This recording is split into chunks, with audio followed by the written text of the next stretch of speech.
Hello friends, hi வணக்கம். இன்றைக்கி என்ன எபிசோட் பார்த்தீங்களா? யார் யார் கூப்பிட்டு வெளிப்பட்டது அப்படிங்கிற மாதிரி இருந்துச்சா? நான் கனியக்கா என்னென்ன பண்ணாங்க அப்படின்னு பார்த்தீங்களா? சபரி எப்படி அதுக்கு ஜாலரை போட்டார்னு பார்த்தீங்களா? பாரு கேட்ட ஒரு கேள்விக்கு சபரி எப்படி மார்க் பண்ணாருன்னு பார்த்தீங்களா? அதே பாருவை டென்ஷன் பண்ணி விட்டு எவ்வளோ ட்ரிகர் பண்ணியிருப்பாங்க. அந்த பொண்ணு கத்தி கத்தி கத்தி எல்லாருக்கிட்டையும் கெட்ட பேர் வாங்கிட்டு, டாக்ஸிக்னு பேர் வாங்கிட்டு, பஜாரின்னு பேர் வாங்கிட்டு, இல்லைனா வந்து அந்த மாதிரி ஒரு நெகட்டிவிட்டி அந்த பொண்ணு அந்த வீட்டில் சம்பாரிச்சு வச்சுருக்கா. அதனால தானே அந்த பொண்ணு சாரி பெரிய பெரிய சேனல்லாம் அப்படி தான் பேசுகிறாங்க.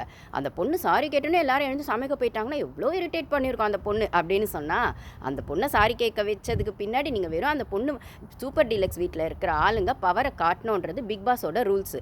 ஆனால் அந்த பவரை காட்டக்கூடாதுன்னு நீங்கள் பிக் பாஸ் வீட்டில் இருக்கவங்க கேம் ஆடினா அது வந்து ஓகே, அது அவங்க காட்டணும்னு ஆடுவாங்க, நீங்கள் காட்டக்கூடாதுன்னு ஆடுவீங்க அப்படின்னா. ஆனால் ரூல்ஸில் என்ன இருக்குது? அவங்க காட்டணுங்கிறத ரூல்ஸ் இருக்குன்னா, ஆனால் அவங்க காட்டினாவே நீங்கள் சிம்பத்தி கார்டு கையில் எடுத்துடுறீங்க.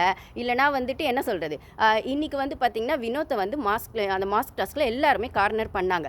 பட் ஆனால் அந்த டாஸ்கில் வந்து அவர் போய் சாரி கேட்டார். அவர் தெரியாமல் இன்டென்ஷனாக அவருக்கு நடுவில் கேம் கொஞ்சம் புரியல. ப்ளஸ் வந்து அவரும் பயப்படுறாரு. பவரை காட்டினா எங்கே வந்து போன வாட்டி ஜெயிலுக்கு அவரை வியானாவையும் வினோத்தையும் தானே அமிச்சாங்க. அப்பயுமே அவங்க வந்து சூப்பர் டீலக்ஸில் தானே இருந்தாங்க வினோத் அப்படின்னு சொல்லும்போது. ஸோ இப்போ வந்து அந்த பவரை காட்டுறதுல கொஞ்சம் தயக்கம் வந்து வினோத்துக்கும் வியானாக்கும் இருக்குன்னும் போது அதை கார்னர் பண்ணுறதுக்கு ஒரு கும்பல் இருக்குன்னா, ஸ்ட்ராங்காக இந்த பக்கம் 4 பேர் ஒரு பொய்யை ஸ்ட்ராங்காக வந்து அடித்து பேசி உண்மைன்னு சொல்லுவாங்கன்னா யார்? கனி, கெமி, சபரி, ஆதிரை, எஃப்ஜே விட்டுற முடியுமா?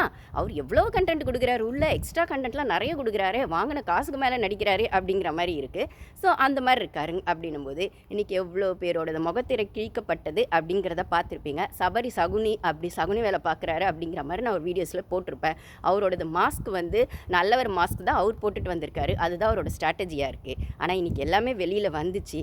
ஸோ கனி ஃபஸ்ட்டு போய் கனி வந்து ஸ்டார்ட் பண்ணி விட்றாங்கன்னா, சபரி பிஏனா, எஃப்ஜே மந்திரினா, அப்புறம் ஆதிரை வந்து எப்போ வேணால் இந்த பக்கமாக அடிப்பம்பா அந்த பக்கமாக அடிக்குவம்பா அப்படிங்கிற மாதிரி டபுள் கேம் ஆடுறாங்க அப்படின்னு சொன்னால், இப்படி தான் அந்த பிரவீன்ராஜ் அவரது இன்னும் வெளிப்படல. அவரது என்னைக்கு வெளியே வரப்போதோ தெரில. அவர் ஸ்பையாக இருக்கார் அந்த கூட்டத்துக்கு. ஸோ வெளில என்ன நடந்தாலும் அதை எடுத்துன்னு வந்து உள்ளே சொல்லிடுவார். பாரு எங்கே உட்காந்து பேசினாலும் அங்கே போய் ஒரு ஸ்பை வேலையாக எக்ஸ்ட்ரா கேமராவாக வேலை செய்வார் கனியாக்காக்கு. ஸோ இதுதான் இன்றைக்கி எபிசோடில் நடந்துச்சுன்னா இதை தான் நான் முதலேருந்து சொல்லிட்டு இருக்கேன். ஸோ என்னோடய வீடியோஸ் பார்க்குறவங்களுக்கு தெரியும்.